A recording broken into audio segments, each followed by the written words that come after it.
সাংবাদিক গৌতম লাহিড়ী আমাদের নানা কিছুতে এগিয়ে আছেন। প্রথম বাঙালি দিল্লি প্রেস ক্লাবের সভাপতি গৌতম লাহিড়ী বাঙালি সাংবাদিকদের মধ্যে প্রথম শেখ হাসিনার ইন্টারভিউ করেছেন। বিষয়টা নিয়ে তার সাথে কথা বলবো। গৌতম দা, আপনাকে অভিনন্দন। ধন্যবাদ। ধন্যবাদ। এই ইন্টারভিউর গল্পটা একটু শুনতে চাই। কিভাবে আপনার সাথে আপনি কিভাবে চেষ্টা করছিলেন, কিভাবে কন্টাক্ট করলেন এবং কিভাবে সফল হলেন? সত্যি কথা প্রথমে বলি, প্রথমে একটা ধারণা ছিল যে উনি এখন এক্ষুনি, কারণ প্রায় হয়ে গেল ১ বছরেরও বেশি। তিনি বিভিন্ন আ সামাজিক মাধ্যমে টেলিগ্রাম বা ইত্যাদি উনি আওয়ামী লীগ নেতা কর্মীদের উদ্দেশ্যে ভাষণ দিচ্ছিলেন বা শুভানুধ্যায়ীদের উদ্দেশ্যে ভাষণ-টাষণ দিচ্ছিলেন নিয়মিত। কিন্তু কোনো সাক্ষাৎকার দিচ্ছিলেন না। তাদের একটা কোনো রাজনৈতিক সিদ্ধান্ত তারা নিয়েছিলেন। যেহেতু বাংলাদেশে একটা তথাকথিত নির্বাচনের মানে সম্ভাবনা দেখা দিয়েছে। সুতরাং এই অবস্থায় আওয়ামী লীগের ভবিষ্যৎ কি, লাখো, লাখো কর্মী যারা রয়েছে মাঠে ময়দানে তৃণমূল স্তরে, তারা একটু আ অম অ হতাশগ্রস্ত হচ্ছিল যে কি করতে চান নেত্রী বা আওয়ামী লীগ নেতারা কি করবেন ভবিষ্যতে। সেইজন্য তখন তারা ১ম সিদ্ধান্ত নেন যে পশ্চিমা সংবাদ মাধ্যম তার বিরুদ্ধে যে অপপ্রচার চালিয়েছিল এবং যেটার একটা মূল যার কান্ডারি হচ্ছেন মোহাম্মদ ইউনূস নিজে এবং তার যারা সঙ্গী সাথী, তার যে টিম, তারা আজকে যারা ক্ষমতায় বসেও আছে তারা যে বিভিন্ন পশ্চিমা মাধ্যমে চাকরি করত বা কাজ করত, তাদের উদ্দেশ্যই ছিল আওয়ামী লীগ সরকারকে ডিস্টেবিলাইজ করা। সেইজন্য তারা নানা ধরনের সংবাদ সেই ধরনের প্রসার করত। তাতে কিছু সত্য থাকতো, কিছু আধা সত্য থাকতো, আর কিছু অসত্য থাকতো। তো সেইজন্য সেই পশ্চিমা সংবাদ মাধ্যমকেই কিন্তু তিনি ১ম বেছে নেন। যে তাদের কাছে তার বক্তব্যটা, এতদিন তারা একতরফা একটা বক্তব্য জেনেছে বা প্রকাশ করেছে। কিন্তু তার বক্তব্য কি সেইটা তার একটা উদ্যোগ নিয়ে চেষ্টা করলেন। এই যখন তিনি ১ম রয়টার্স, লন্ডনের ইন্ডিপেন্ডেন্ট এবং এপি ৩ জায়গায়, আর এই ৩ টে জায়গারই আ সাংবাদিকরা যারা ঢাকায় কেউ মোহাম্মদ ইউনূসের ঘনিষ্ঠও বটে। তো সেটা আমি একটা বলব, একটা ভালো চমৎকার রাজনৈতিক চাল যে সেইসব সংবাদ মাধ্যমেই যে সংবাদ প্রকাশ করানো, তার বক্তব্য যে প্রকাশ করানো এবং ইউনূস ক্ষমতায় আসার পর বাংলাদেশের প্রকৃত অবস্থা কি, তার হাল কি, আর্থিক হাল কি, সাধারণ মানুষ কেমন আছেন, কর্মীরা, রাজনৈতিক কর্মীরা কেমন, সেই তথ্যটা বিশ্বের আন্তর্জাতিক স্তরে সেটা একটা প্রচারের এবং সেটা পশ্চিমা মাধ্যম দিয়ে তিনি চেষ্টা করলেন। এইটা করার পরই কিন্তু আমি ব্যক্তিগতভাবে চেষ্টা করছিলাম অনেকদিন থেকেই এবং কখনো কথা হয়েছিল যে কোনো এক সময় তিনি সাক্ষাৎকার দেবেন এবং তিনি দিতে চানও। তো তখন আমি তার যোগাযোগ করাতে তখন হঠাৎ আ আমি সরাসরি বলতে পারি যে তার একটি টিম আছে। সেই টিম থেকে আমাকে ১ম যোগাযোগ করা হয়। যে আপনি সাক্ষাৎকার চাইছিলেন, তো এখন উনি দিতে পারেন। কিন্তু আপনি একা নন। আ আমরা ভারতীয় সংবাদ মাধ্যমে এটা উনি দিতে চাইছেন আরকি। কিছু তার বক্তব্য যদি প্রকাশিত হয়। তো সেই হিসাবে ওরা একটা নির্দিষ্ট মেইল আমাকে দেয়। দিয়ে বলে যে মেইলটা কখনোই কাউকে শেয়ার করা যাবে না। বলে শেয়ার করে লাভও নেই এই কারণে, আপনাকে যে মেইলটা দেবো সেটা আপনার জন্যই। আপনি আপনার প্রশ্ন পাঠিয়ে দেবেন ইমেইলের মাধ্যমে। সেই প্রশ্নের উত্তর উনি আপনাকে ইমেইলে পাঠাবেন। জবাব দেবেন। উনি সাক্ষাৎকার শারীরিকভাবে উপস্থিত হয়ে বা এরকম আমি তোমার সঙ্গে যেরকম কথা বলছি সেরকমভাবে নয়। কিন্তু সেই সাক্ষাৎ সেই মেইলটি যাওয়ার সঙ্গে কিন্তু মেইলটি কিন্তু বন্ধ হয়ে যাবে। ফলে আপনি সেই সময় অনুসারে খুব দ্রুত ব্যাপারটা করবেন ১ দিনের মধ্যে। তা আমি ১ দিনের মধ্যেই আ একটা অনেকগুলো প্রশ্ন তৈরি করেছিলাম। আ অন্তত ১৫ টা হবে প্রশ্ন। কিন্তু ১৫ টার মধ্যে উনি বেছে নিয়েছেন ১ম পর্যায়ে ৭ টা এবং সেই ৭ টার তিনি জবাব দিয়েছেন। এবং আমি তখন জানতেও চেয়েছিলাম যে বাকি ৭ টা কি আমি পেতে পারি? তো জানিয়েছেন তিনি পরবর্তী কোনো এক সময় বাকি যে প্রশ্নগুলো রেলেভেন্স এখন নেই, রেলেভেন্স গুলো হয়তো আরো ১ মাস বাদে হতে পারে। সেই সময়ে তখন আপনার এই প্রশ্ন তখন আমরা আবার যোগাযোগ করে দেব। তখন উনি যদি সম্মত হন নিশ্চিতভাবে, এবং যেটা শুনেছি যে উনি নিজে এমন একটা ভুল প্রচার করা হচ্ছিল না? কেউ বাংলাদেশেরই কিছু গণমাধ্যম করেছে। যে উনি তো অসুস্থ, লিখতে পারছেন না। উনার একটা টিম বসে লিখে দিচ্ছে এবং তার নাকি ভাষা একই রকমের। ভাষা, একই ভাষা ব্যবহার করছেন। ফলে এটা একটা কার্বন কপি হচ্ছে সব ইন্টারভিউ গুলো। এইটা প্রচারটা হওয়ার ১ম দিকে যে পশ্চিমা সংবাদ মাধ্যমকে সিরিয়াসলি যেটা দিতে হয়েছিল তাকে, সেক্ষেত্রে কিছু শব্দ, বানান, স্পেলিং কিংবা তার বয়ান একই রকম হয়তো হয়ে গিয়েছিল।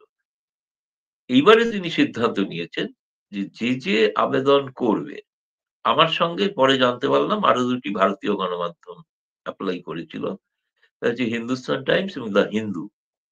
আমি লিখেছিলাম যে আমাকে জিজ্ঞেস করা হয়েছিল, "আপনি কোথায় আপনার ইন্টারভিউ প্রকাশিত হবে?" আমি বললাম, "আমার ইন্টারভিউ" বলে তারা আমরা চাই এটা কোনো ক্রেডিবল কোনো নিউজ পেপারে। তো আমি বলেছিলাম যে খুবই ক্রেডিবল একটা নিউজ পেপার আছে নিউ ইন্ডিয়ান এক্সপ্রেস এবং তার ২২ টি সংস্করণ আছে ভারতে, দিল্লি সহ এবং তাদের মাল তামিল সংস্করণ আছে এবং তাদের চ্যানেলও আছে এবং একই সঙ্গে কলকাতার একটি বাংলা কাগজেও আমি দিতে পারি। সেটা সংবাদ প্রতিদিন। এই সবগুলি আজকে ছাপা হয়ে প্রকাশিত হয়েছে এবং ১ম পাতায় প্রকাশিত হয়েছে। আমি তোমাকে ব্যক্তিগতভাবে বাংলা পড়তে সুবিধা হবে বলে সংবাদ প্রতিদিনের লিঙ্কটা পাঠিয়েও দিয়েছি। পরে খুলে পড়ে নিতে পারো। ওই ইংরেজি ইন্টারভিউটার একটা সারাংশ বাংলাতে করা হয়েছে আরকি। যাই হোক সেটা আছে মানে আমার নাম এবং আমার ছবি সহ আ প্রধানমন্ত্রী শেখ হাসিনার ছবি সহ ছাপা হয়েছে। এক্সক্লুসিভ বলে লেখা আছে। এভাবে ছাপা হয়েছে। তো এইটা হওয়ার পর এখন আমি শুনতে পেলাম যে তারা আরকি আরো নানা জায়গায় সাক্ষাৎকার দেবেন ভারতেই এবং সম্ভবত ভারতবর্ষের আ কলকাতার আনন্দবাজার পত্রিকাতেও একটি সাক্ষাৎকার প্রকাশিত হতে পারে। তারাও আবেদন করেছে। এবং আসলে এটা সোজা কথা বলতে এক কথায় যদি তুমি দাঁড় করাও তাহলে এটা হচ্ছে এবার শেখ হাসিনা মিডিয়ার যুদ্ধে নামবেন। আমি এটাকে এইভাবে দেখছি। মিডিয়ায় যে একতরফা তার বিরুদ্ধে যে একটা প্রচার চলছিল, যেটাকে তিনি মনে করেন অপপ্রচার, তার কাউন্টার করার জন্য এবং তিনি নিজে তার টেবিলে প্রত্যেকটা ইন্টারভিউ, তার বয়ান যে বা যা ড্রাফট লিখে দিক, তিনি নিজে সংশোধন করছেন। সংশোধন করে বলেছেন এটা দেওয়া যাবে, এটা দেওয়া যাবে না। এইরকমভাবে তিনি কিন্তু এই ইন্টারভিউ গুলো করেছেন। যেন এই ৩ টে ইন্টারভিউ আজকে ধরো ছাপা হয়েছে। ৪ টি কাগজে ছাপা হয়েছে। তাই তো? তুমি যদি দেখতে পারে কেউ, যদি অতি বুদ্ধিমান বাংলাদেশের গণমাধ্যমের কর্মীরা, তারা যদি পড়তে পারেন ইংরেজি, দেখবেন ৪ টে কাগজে ৪ রকম বয়ান বেরিয়েছে। একরকম বয়ান বেরোয়নি। কারোর হেডিং হচ্ছে, "আমি খুব কৃতজ্ঞ ভারতবাসী আমাকে আশ্রয় দেওয়ার জন্য আরো একবার।" এরকম হেডিং আছে। মানে অন্যদের হিন্দুস্তান হেডিং আছে টাইমস এরকম হেডিং করেছে হিন্দুস্তান হিন্দুস্তান টাইমস। টাইমস এরকম হেডিং আছে। হিন্দুতে হেডিং আছে যে হ্যাঁ, সিকিউরিটি ফোর্সেস সেই সময় কিছু ভুল করে থাকতে পারে। আমার ইন্টারভিউতে তিনি আছেন বলেছেন, "আমি রাজনৈতিক নেতা হিসেবে দায়িত্ব অস্বীকার করতে পারি না। কিন্তু আমি কাউকে হত্যা করার নির্দেশ দিই।" সেটাও বলেছেন। একই সঙ্গে দুর্নীতির কথা বলেছেন। যে দুর্নীতি বর্তমান সরকার করছে, তার তিনি একটি তালিকাও দিয়েছেন দুর্নীতি। এগুলো এই প্রথম আ গণমাধ্যমে প্রকাশিত হচ্ছে। যেটা বাংলাদেশের কিছু পোর্টাল আমার ইন্টারভিউটাকে আমি দেখলাম তারা কিছু আ ব্যবহার করে তারা তারা কোথা থেকে করছে আমি জানি না। কেউ শুনেছি নিউ ইয়র্ক বেস্ট কোন বাংলা পোর্টাল। আজকেই সেটাও দেখলাম আমার ইন্টারভিউ ছাপা। তারা আমাকে পাঠিয়েছে। বাংলা পোর্টাল এরকম একটা নাম আরকি। সেখানে ওই ইন্টারভিউটা পুরো হুবহু বাংলা অনুবাদ করে ছাপা হয়েছে। তো এইটা হলো সাক্ষাৎকারের কাহিনী এবং অনেকের ধারণা ছিল এর সঙ্গে এটাও বলে দিই, অনেকের ধারণা ছিল যে ভারত সরকার এতদিন আপত্তি করছিলেন না, আপত্তি করছিলেন, এবার আপত্তি করছেন না। কেউ একজন লিখেছেন বিবিসিতে যে আনলক করে দিলেন ভারত আনলক, সরকার। বিবিসিতে আনলক ইউজটা শব্দটা ব্যবহার আনলক করেছে। দিয়েছেন। ১ম কথা হচ্ছে আজকের দিনে ভারত সরকারের এতে কোনো অনুমতি নেওয়ার কোনো প্রয়োজনই নেই। তার কারণ হচ্ছে আমি তোমার সঙ্গে যে কথা বলছি আমি তো ভারত সরকার অনুমতি দেয়নি। হ্যাঁ, তুমি যদি ভারত সরকার বিরোধী কোনো কথাবার্তা বলো তোমার চ্যানেল বন্ধ করে দিতে পারে। সেটা হতে পারে। যেমন কারোর ক্ষেত্রে হয়েছে। কিন্তু আ সেটা তো তুমি আমি সরাসরি কথা বলছি। তা উনি এখন ইমেইলেতে আ আপনারা বলবেন যে বাংলাদেশ এখন প্রচুর উন্নত, ডিজিটালি উন্নত। তো ডিজিটাল বাংলাদেশের কারণ যেটা শেখ হাসিনার অবদান, ডিজিটাল বাংলাদেশ তার সম্পূর্ণ সুযোগ সদ্ব্যবহার করছে। এবং সেটার তো কোনো প্রয়োজন কিছু নেই। স্যাটেলাইট আছে। স্যাটেলাইটকে নিয়ন্ত্রণ করবেন কি করে?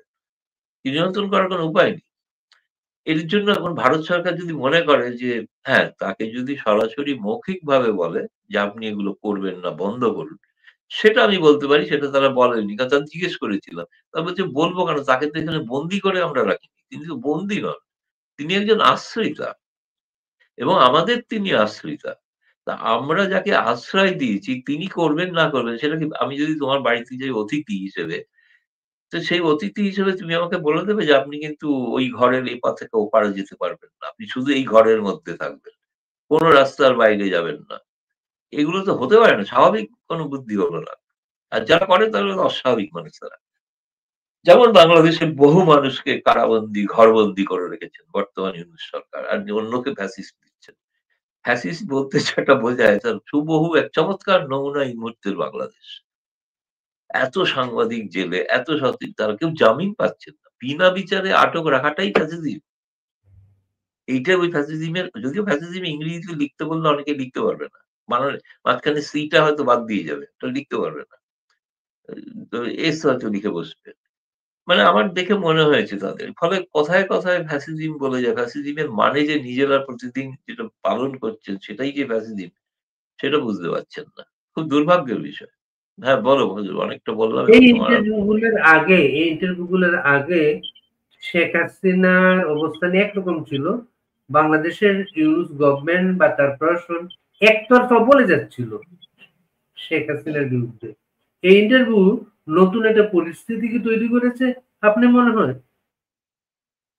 প্রথমত যেটা সেটা তো নিশ্চিতভাবে যে তার যে রাগ তার সঙ্গে কেউ দ্বিমত পোষণ করতেই পারে না। আমি বলছি না যে শেখ হাসিনা যা বলেছেন সবাইকে সবটা মেনে নিতে হবে। রাজনীতিতে বা গণতন্ত্রের নিয়মই এটা যে শতপুষ্প বিকশিত হোক। কেবল একটি পুষ্পই নয়। এই শতপুষ্প বিকশিত হওয়ার জন্য তার একটা মতের বিরুদ্ধে আরেকটা মত থাকবে। এবার সাধারণ মানুষ ঠিক করে নেবেন সেটা সত্য না অসত্য। তিনি যে বলছেন যে বাংলাদেশের অর্থনীতি এখন অধোগতি এবং নেমে গেছে 450% এই অবস্থা। আমি এই পার্সেন্টেজ এর মধ্যে যাচ্ছি না। কিন্তু এটা তো মানুষ দেখেছিল। সাধারণ রিক্শাওয়ালা, সাধারণ খেটে খাওয়া মানুষ, মজদুর যাদের আমরা ভিডিও দেখছি। আমি কোন রাজনৈতিক নেতাকর্মীরা রাজনৈতিক উদ্দেশ্যে কথা বলতে পারে। কিন্তু যারা রাজনৈতিক সরাসরি যুক্ত নন, যাদের দিন আনে দিন খেতে বা যারা সাধারণ মধ্যজীবী, চাকুরিজীবী, যাদের রাজনীতিতে বলতে চোখ বলতে তাদের খালি বছরে ৫ বছর অন্তর গিয়ে একবার ভোট দেওয়া অথবা ভোট দিতে না পারা তার ক্ষোভ ইত্যাদি। তারা কিন্তু উপলব্ধি তো করছেন তাদের মাথাপিছু আয় কত ভালো ছিল। দেশটা কত আজকে যে তারা উপভোগ করছেন বর্তমান সরকার, সবই তো শেখ হাসিনার আমলে তৈরি করে দেওয়া না? সেই পদ্মা সেতু তো বন্ধ করে দেন। পদ্মা সেতু দিয়ে আজকে কত কম আমাকে বাংলাদেশের মানুষ বলে যে এখন তো যদি ভিসা পাই, আমাদের তো মানে ৪-৫ ঘন্টার মধ্যে কলকাতা পৌঁছে যাই। সোজা ওই খুলনা হয়ে যশোর হয়ে বেনাপোল আছি, ওখান থেকে পেট্রাপোল, ওখান থেকে বনগা লোকাল ধরে শিয়ালদা। কয়েকজন সাংবাদিক রীতিমতো এসছেন এর মধ্যে। তো এইভাবে যে এটা পদ্মা সেতুর এই রেল লাইনটা করে দেওয়ার ফলে তো হয়েছে। এয়ারপোর্টে যাওয়ার জন্য যে রাস্তা, যে এক্সপ্রেসওয়ে বা আজকে দক্ষিণ বাংলার সঙ্গে যে যোগাযোগ, এই যে মেট্রো রেলে এখন মেট্রো রেল বন্ধ থাকলে মানুষ আওতাজ করছে। যেহেতু মানুষ বাংলাদেশের মেট্রো রেলে চড়ছেন, প্রতি মুহূর্তে তারা শেখ হাসিনাকে স্মরণ করছেন এবং মনে রাখছেন এইটা শেখ হাসিনা না হলে হতো না। আমি বলছি না যে যেকোনো সরকারই করতে পারেন। উন্নয়ন করাটা প্রত্যেক সরকারের কাজ। সেটা এই সরকারে ১ বছরের মধ্যে বলুন তো একটা নতুন প্রকল্প হয়েছে যেটা উল্লেখ করা যেতে পারে। একটা নতুন সাধারণ মানুষের উপকারের জন্য। শুধু ধরে, ধরে মানুষকে জেলে পুরছেন। এইটা একটাই প্রকল্প তো ওরা বাস্তবায়ন হচ্ছে। আর তো কোন প্রকল্প নেই। আর নিজেরা তাদের রোজগার করে যাচ্ছেন। নিজেরা যে ৳২০ তিনি টিউশনি করে রোজগার করতেন, আজকে তিনি পাজেরো চেপে ঘুরে বেড়াচ্ছেন। তাই না? তারা এত যে সৎ, আমি প্রত্যেকে মনে করি সৎ। শেখ হাসিনা খুব অসত্য কথা বলেছেন তাদের সম্পর্কে। ১ বছরের মধ্যে তাদের সম্পত্তি কত হলো, আয় কত হলো, মাসিক আয় কত হলো দয়া করে প্রকাশ করে দিন। আপনারা তো সৎ মানুষ। আপনারা তো শেখ হাসিনা, আওয়ামী লীগের মতো অসৎ নন। কোটি, কোটি টাকা তো বিদেশে পাচার করেননি। আপনাদের সবই তো সাধারণ জীবনযাপন করেন। তো সেইটা একটু প্রকাশ করে জানিয়ে দিন যে আমাদের বিরুদ্ধে অসত্য প্রচার হচ্ছে। ইউনূস সাহেব খালি তার ১ বছরে তার কোম্পানির কত প্রফিট করেছেন, কিভাবে করেছেন একটু জানিয়ে দিন। ভবিষ্যতে কোন সরকার সেটা তো তদন্ত করবে। তখন হয়তো বলবেন নোবেল লরিয়েটের বিরুদ্ধে তদন্ত করা হচ্ছে। নোবেল লরিয়েট যদি চোর হয় তাহলে ছেড়ে দিতে হবে। এটা কোনো কথা হলো? এই আজকের এই ঘটনাতে প্রমাণ হয়ে যাচ্ছে না যে নোবেল নামক শান্তি পুরস্কারটি এটি একটি রাজনৈতিক অস্ত্র। পরমাণু অস্ত্রের মতো এটা একটা রাজনৈতিক অস্ত্র হয়ে দাঁড়িয়েছে। যার কোনো অর্থই এবং যিনি ১ম কথা হচ্ছে তিনি নোবেলটা পেয়েছে এই কথাটা বাংলাদেশের মানুষ ভুলে যায় বারবার। নোবেল পুরস্কার জয়ী অর্থনীতিবিদ ডক্টর মোহাম্মদ ইউনুস। নোবেলটা পেয়েছিল তার গ্রামীণ ব্যাংক। তিনি তার কর্ণধার ছিলেন বলে তার ভাগ পেয়েছেন। ব্যক্তি নোবেল ইউনুসকে দেওয়া হয়নি। এই অসত্য কথাটা তিনি প্রচার করে উপভোগ করে যাচ্ছেন। কি কারণে তাকে দেওয়া হয়নি এখন এটা আবার হচ্ছে বলা শুরু হয়েছে, আরে এখন আবার প্রতিষ্ঠানটা পেয়েছিল। তিনি ডক্টর অমর্ত্য সেনের মতো রবীন্দ্রনাথ ঠাকুরের কার মতো ব্যক্তিগত কোনো উৎকর্ষের কারণে পাননি। তার সংস্থার উৎকর্ষের কারণে তথাকথিত উৎকর্ষ। এনিওয়ে যাই হোক, এখন সেই তর্কে কোনো বাস্তবতা। লাভ নেই। আচ্ছা, আমি আপনাকে জানেন এই ইন্টারভিউ গুলো প্রতিক্রিয়া ভারতে আপনি কি টের পাচ্ছেন? ভারতে প্রতিক্রিয়া মানে যারা যেসব সাংবাদিকরা ইন্টারভিউ পাননি তারা খুব ক্ষুব্ধ। তারা অনেকেই আমার উপর ক্ষুব্ধ হয়ে গেছেন। যে, "ও আপনি প্রেস ক্লাব অফ ইন্ডিয়ার প্রেসিডেন্ট বলে আগে সুযোগটা নিলেন।" আমি বললাম যে, "ভাই সেটা তো কিছু করণীয় নেই। তোমরাই তো আমাকে প্রেসিডেন্ট বানিয়েছো। এটা তোমাদের কৃতিত্ব। তো আমি ইউনূসের মতো বলছি না যে এটা আমার কৃতিত্ব। আমি বলতে চাইছি আমার প্রতিষ্ঠানের কৃতিত্ব। তাই না? যে প্রেস ক্লাব ইন্ডিয়াতে বঙ্গবন্ধুর একটি বড় ছবি রয়েছে। যে প্রেস ক্লাব ইন্ডিয়াতে বঙ্গবন্ধুর নামে একটি মিডিয়া সেন্টার আছে। যে প্রেস ক্লাবে বঙ্গবন্ধুর নামে একটি প্রেক্ষাগৃহ আছে, মিলনায়তন আছে। এবং যে তার বঙ্গবন্ধুর নামাঙ্কিত যে অডিটরি তার যে স্ক্রিন আছে, যেখানে ছবি দেখানো হয়। এই সবটা সেইটার স্বীকৃতি হিসেবে আমাকে পাওয়া যায়। এটা প্রেস ক্লাব অফ ইন্ডিয়ার কৃতিত্ব। আমি গৌতম লাহিড়ী কৃতিত্ব। আমি তো নাও থাকতে পারি প্রেসিডেন্ট। কিন্তু প্রেস ক্লাব অফ ইন্ডিয়া এই কৃতিত্বটা পাবে। হুম, হ্যাঁ। আর দ্বিতীয়ত হচ্ছে না, আমি তোমাকে একটা বলি ভারতে এটা ঘটনা যে ভারতে অসম্ভব ভালো প্রতিক্রিয়া। প্রচুর প্রশংসা এবং অভিনন্দন আমি তো পাচ্ছি। অন্য আমার যারা সতীর্থ সাংবাদিক তারা পেয়েছে তারাও পাচ্ছে। আ এবং একই সঙ্গে ভারতের মানুষ তো এ আসলে বঙ্গবন্ধুর প্রতি শ্রদ্ধাশীল এবং বাংলাদেশের আওয়ামী লীগের প্রতি সহানুভূতিশীল। যতই গালি দিক আর বাংলাদেশের মানুষও যত যাই মনে করে থাকুক, ৮০% ভারতীয় আওয়ামী লীগের সমর্থক। আওয়ামী লীগের যদি কোনদিন ভোট হয় ভারতে, আওয়ামী লীগ বোধহয় ৩০০ র মধ্যে বোধহয় ২৯৯ টা সিট পেয়ে যেতে পারে। এরকম আরকি। যদি আওয়ামী লীগ আর এখানে আওয়ামী লীগ বনাম অন্য কোন রাজনৈতিক দলের ভোট হয়। এতটাই জনপ্রিয়। তার মানে কি এই যে আওয়ামী লীগের কোন দোষ ত্রুটি কিছু নেই? নিশ্চয়ই আছে। স্বাভাবিক এতকাল ক্ষমতায় থাকার ফলে দোষ ত্রুটি থাকবেই। কিন্তু সেই নেতা, ব্যক্তি নেতার দোষ ত্রুটি সেটা কখনো তো একটা দল বা আদর্শের উপরকে দায়ী করা যায় না। তার মানে লড়াইটা আদর্শগত লড়াই। অর্থাৎ বঙ্গবন্ধুর যে আদর্শ, তার বিরোধী আদর্শ, তার সঙ্গে লড়াই। সেই লড়াইটা চলতে থাকবে। এটা বাংলাদেশে নিরন্তর চলছে। মানে আমাদের ভারতের প্রতিক্রিয়া আমি যদি বলো এক কথায় বলব অসাধারণ এবং সাধারণ মানুষ ভীষণ খুশি। ভীষণ খুশি। অন্তত তারা জানতে চাইছিলেন যে শেখ হাসিনা কি বলছেন? তিনি কেন বলছেন না? তিনি কেন মুখ খুলছেন না? তার বিরুদ্ধে একতরফা বলে যাওয়া হচ্ছে। তার যুক্তিটা আমরা শুনতে চাই। এবং তার যুক্তিতে বুঝতে চাই যে তার বিরুদ্ধে যে বলা কথাগুলো বলা হচ্ছে এগুলো কতটা সত্য, কতটা অসত্য। সুতরাং এখন মানুষ তুল্যমূল্য বিচার করবেন। যে মোহাম্মদ ইউনূসের পক্ষ থেকে যে অভিযোগ করা হয়েছে শেখ হাসিনা তার জবাব দিয়েছেন। এটার মধ্যে কোনটা সঠিক? এটা মানুষ ঠিক করবেন। এটা আমি, তুমি রাজনৈতিক নেতা ঠিক করবেন।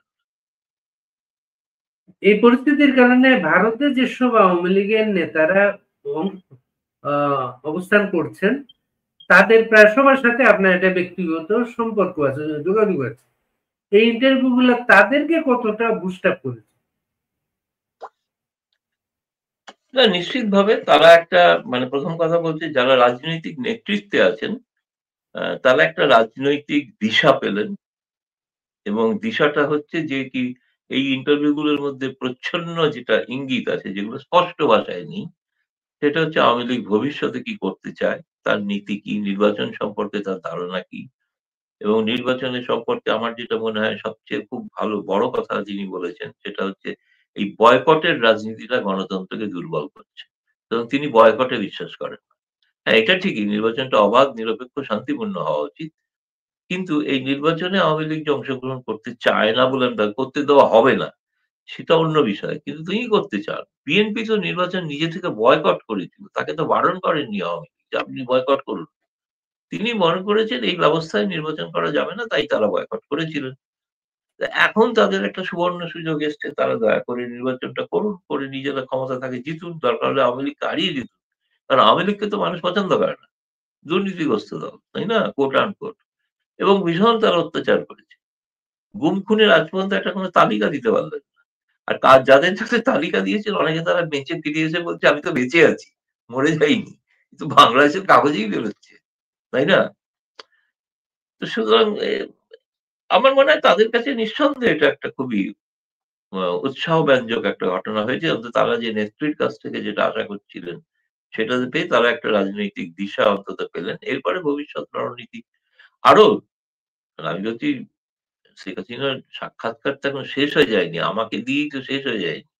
এখন এই লাগাতার চলবে। দেশে বিদেশে সব জায়গায় চলবে।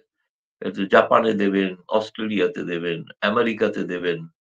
আমার সঙ্গেই যে ইন্টারভিউ নিয়েছে সে আমেরিকার রেডিও একটা ইন্টারভিউ নিয়েছে। আমারই একসঙ্গে এনপিআর, আমেরিকান রেডিও। নানা জায়গায় আমি সেইজন্য বললাম, এটাকে যদি বলেন সেটা হচ্ছে ইউনূস সরকারের বিরুদ্ধে এই ১ম আওয়ামী লীগ তার নেত্রী শেখ হাসিনা মিডিয়া যুদ্ধ শুরু করল। এই পশ্চিমা মিডিয়াতে প্রথম ইন্টারভিউ যে ৩ টা আসে, সেখানে কিন্তু আওয়ামী লীগ ছাড়া নির্বাচন হলে নির্বাচন বয়কটের একটা আওয়াজ ছিল। না আপনার সাথে ইন্টারভিউতে আমরা দেখলাম বয়কট না, উনি ইলেকশনে অংশ নিতে চান এবং উনি বলেছেন, মনে করিয়ে দিয়েছেন ইলেকশনের কোনো একটা রাজনৈতিক অংশ না করলে ভোটাররা ভোট কেন্দ্রে যায় না। সেই কথাটা মনে করিয়ে দিয়েছেন। উনি কি শিফট হ্যাঁ, করেছেন দেখুন সেটাই প্রথম সবচেয়ে ইন্টারভিউ থেকে? গুরুত্বপূর্ণ বিষয়। এই যে কেন ভোট হয়নি? যখন বলা হয় যে বিএনপি ১৪ এবং ২৪ এ বয়কট করল। আরে ভোটটা তো হয়ইনি, ও তো ভুয়া ভোট হয়েছে। লোক তো ভোট দিতেই যায়নি। সেই কথাটাই উনি বলেছেন। আজকে যদি আওয়ামী লীগ যদি বয়কট করে, তাহলে আওয়ামী লীগের যে ভোটার, যেটা বাংলাদেশের গরিষ্ঠাংশ ভোটার, ৪০% র কাছাকাছি, সেই মানুষরা যদি ভোট কেন্দ্রে না যায়, বিএনপি জিততে পারে ৫% ১০% ভোট নিয়ে। বা জামায়াত যেই জিতুক আরকি। আমি কে জিতবে জানি না, যেই জিতুক আরকি। যদি নির্বাচন হয়। কিন্তু আ সেইটাই তো একটা মানে এই এনালিসিস টা তো একটা চমৎকার এনালিসিস না? এটাতে তো আমরাও ভেবে দেখিনি। সত্যি, সত্যি বাংলাদেশে কারণ ভোটটা তো কম হচ্ছিল। কম হচ্ছে কারণ একটা পার্টি বয়কট করছিল। তার তো একটা সমর্থক আছে। বিএনপিরও তো ৩০% মতো ভোট তো আছেই। সেটা তো জামায়াতেরও একটা ভোট আছে। জামায়াতের বিষয়টা আলাদা। জামায়াতকে ভোট থেকে বাইরে রাখা হয়েছিল। তার রাজনৈতিক কারণে ওটা নির্দিষ্ট কারণে। কিন্তু বিএনপির তো ভোট ছিল। বিএনপি ছাড়া বাকি দলগুলোর ভোট ছিল। তার যে সঙ্গী সাথী শরিক তাদেরও ভোট ছিল। সেই সংখ্যাটা তো ওই ৩০ এর বেশি হয়। ৩০% মানুষ যদি ভোট কেন্দ্রে না যান, তাহলে ভোট তো কম হবেই। স্বাভাবিক কথা। এবার আওয়ামী লীগ যদি না যায় তো ভোট তো কম হবেই। যে ভোটের সত্যি বৈধতা নিয়ে প্রশ্ন উঠতে পারে। যে ঘটনাগুলো ঘটেছে বাংলাদেশে, যে মৃত্যুর ঘটনাগুলো ঘটেছে, উনি একজন নেতা হিসেবে দায় নিয়েছেন। কিন্তু আপনার সাথেও কথা ইন্টারভিউতে আছে, উনি মানে ক্ষমা প্রার্থনার বিষয়টা সেটা করেন নাই। দায় নিয়ে এবং এই অবস্থানটা মানে পার্থক্য কি দেখেন? না তিনি তো দেশের প্রধানমন্ত্রী ছিলেন। সেখানে যদি একজন মানুষও মারা যান, সেটা তো নিশ্চয়ই এবং যদি সেটা তার সিকিউরিটি এজেন্সির দ্বারা যদি নিহত হয়, সেনাবাহিনীর দ্বারা নিহত হয়। প্রচ্ছন্নভাবে কিন্তু একটা বলা আছে সেটা হচ্ছে যে এই নিরাপত্তারক্ষীর ক্ষেত্রে বা সেনাবাহিনী তারা কিন্তু যথেষ্ট যে ধরনের তারা ভুল ভ্রান্তি করেছে, ভুল করেছে কিছু। সেটারও তিনি একটা বলেছেন। এবং একই সঙ্গে এটাও বলেছেন যে আমি তো নিজে কোনো বলিনি কাউকে গুলি করতে। তার এই কথাটা কেবলমাত্র জুলাই থেকে আগস্ট পর্যন্ত নয়। তার এই কথাটা হচ্ছে তারও পরবর্তী সময়েরও যে আওয়ামী লীগ নেতাকর্মী নিজেও মারা গেছে। তাদের জন্যই তিনি তাদের প্রতি সমবেদনা জানাতেই তিনি তাদের হয়ে দায় নিচ্ছেন। কেবলমাত্র জুলাইয়ে আবু সঈদ মারা গেছেন তার জন্য তো তিনি দুঃখিত। তার বাড়িতেও পর্যন্ত গিয়েছিলেন সেই সময় যতদিন ছিলেন। কিন্তু বাকিদের সকলের জন্যই তিনি সেটা দুঃখিত। তিনি সেটাই বলেছেন যে কিন্তু তার দায় মানে হচ্ছে তিনি খুন করেছেন। এই যে অভিযোগ করা হচ্ছে, এটা তো হাস্যকর একটা অভিযোগ না? হাস্যকর যেমন দুর্নীতির অভিযোগ যেটা বলা হচ্ছে হাস্যকর। যত যত বিলিয়ন ডলারের দুর্নীতির কথা বলা হচ্ছে তত বিলিয়ন ডলার তো বাংলাদেশের অর্থনীতিতেই নেই। কোত্থেকে এই ফিগার গুলো আসছে হাস্যকর।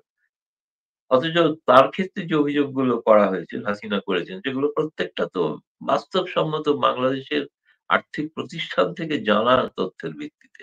কত টাকা তিনি ট্যাক্স দেননি, কত টাকা ট্যাক্স ফাঁকি দিয়েছেন, কত টাকা ট্যাক্স মকুব করেছেন, কত ব্যাংক থেকে লোন নিয়ে শোধ দেননি। এমনকি ১ম একটা রাষ্ট্রপ্রধান যিনি এমপ্লয়মেন্ট এজেন্সি খুলে বসে আছেন এবং তিনি এমপ্লয়মেন্ট দেবেন। মানে এমপ্লয় দেবেন মানে বিদেশে। বিদেশে যত বাংলাদেশী চাকরি করতে যাবে তার এজেন্সি তিনি বা তার শাখা। এখন গ্রামীণ ব্যাংক হচ্ছে এখন হচ্ছে এম মানে শ্রমিক সরবরাহকারী একটি সংস্থা হয়ে দাঁড়াচ্ছে। তো তার জন্য রোজগার করছেন। বিনা পয়সা করছেন না। দেশের স্বার্থে করছেন বা উপকার তা না, নিজের স্বার্থে করছেন। যাদেরকে পাঠাবেন তার বিনিময়ে তিনি কমিশন নিচ্ছেন। তো সুতরাং এইগুলো তো ভবিষ্যতে সবই প্রকাশ হবে। একদিন না একদিন হবে। কিন্তু সেগুলো তথ্য। কিন্তু তার বিরুদ্ধে যে অভিযোগ যে কোটি, কোটি বিলিয়ন, বিলিয়ন ডলার বিদেশে পাচার করে সাম্রাজ্য গড়া। আচ্ছা কিছু লোক এরকম বিরাট দুর্নীতিগ্রস্ত তারা যে কিছু করেননি এরকম কিছু নয়। তারা করেই থাকতে পারেন।